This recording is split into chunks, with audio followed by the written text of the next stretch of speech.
কবিতাৰ শিৰোনাম সপোন। ৰচনা প্ৰিয়ংকা চমুৱা। আবৃত্তি হেমন্ত ওজা কলিতা। সপোন কাক কওঁ?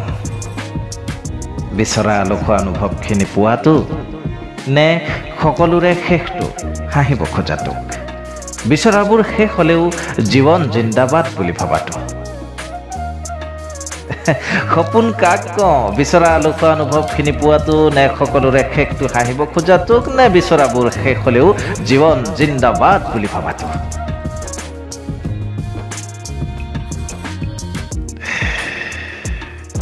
সপোন আচলতে এক আকাৰহীন অৱয়ব, এক নিৰাকাৰ চিন্তা,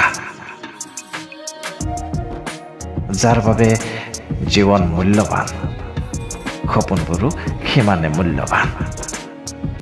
যাৰ বাবে জীৱন মূল্যৱান, সপোনবোৰো সিমানে মূল্যৱান। সপোন আছে বাবেই আমি আছো, দুখতো হাঁহিছো। শত্ৰুৰ বাবে এটোপাল চকুলো নিগৰাই সুখী হৈছো।